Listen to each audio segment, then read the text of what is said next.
నమస్తే friends, welcome to నవరసాలు వైజాగ్. అందరికీ శుభోదయం. అందరూ బాగున్నారా? సర్వే జనా సుఖినో భవంతు, లోకా సమస్త సన్మంగళాని భవంతు. మనం నిన్నటి నుంచి శ్వాస గురించి వీడియోలు చేసుకుంటున్నాం. శ్వాస ఎంత ముఖ్యం అన్నది నిన్న చెప్పాను. దాని కంటిన్యూషన్ వీడియోనే ఇది ఫ్రెండ్స్. ఎవరైనా మిస్ అయితే ఆ వీడియో చూసాక ఇది చూడండి, లేకపోతే కరెక్ట్గా ఫాలో అవ్వలేరు అనమాట. విషయం పూర్తిగా తెలీదు.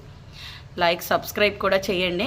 ఇలాంటి కంటెంట్తో నాకు తెలిసిన విషయాలు, మంచి విషయాలు మీకు చేరవేస్తూ ఉంటాను. మీరు ఆచరించినంత వరకు ఆచరించండి, అంటే ఫాలో అయినంత వరకు ఫాలో అవ్వండి.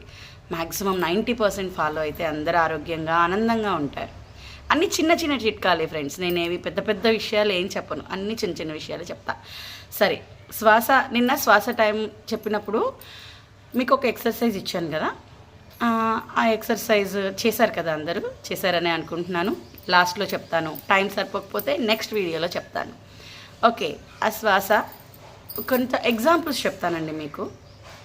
ఒక కుక్కని తీసుకుందాం. కుక్క ఎన్ని సంవత్సరాలు బతుకుతుంది?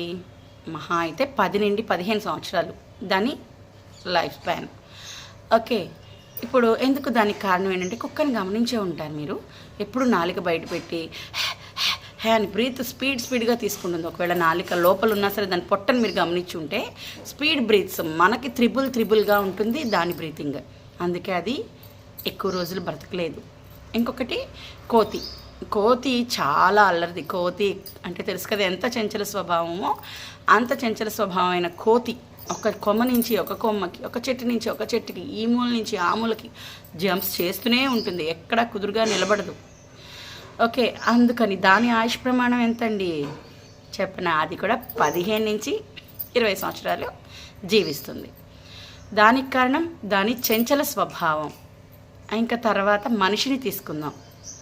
మనిషి అంటే మనం కాదు, మన పూర్వీకుల నుంచి వద్దాం. మన పూర్వీకులు 300 సంవత్సరాలు, ఆ తర్వాత 200 సంవత్సరాలు, ఆ తర్వాత జనరేషన్కి వచ్చేసరికి 100 సంవత్సరాలు. ఇప్పుడు మన జనరేషన్కి వచ్చేసరికి 60, 80 అలా బ్రతుకుతున్నాం. కారణం మన లైఫ్ స్టైల్, మన బ్రీతింగ్లో తేడా రావటం.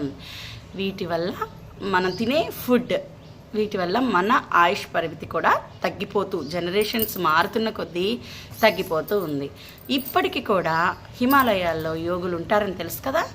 వాళ్ళు యోగా బాగా సాధన, ప్రాణాయామాలు, మెడిటేషన్ బాగా సాధన చేసిన వాళ్ళ ఆయుష్ ప్రమాణం మనకంటే ఎక్కువగా ఉంటుంది. నెక్స్ట్ వీడియోలో అది చెప్తాను. 5 minutesలో ఆ వీడియో కూడా వస్తుంది. అందరూ చూసేయండి. నమస్తే, బాయ్.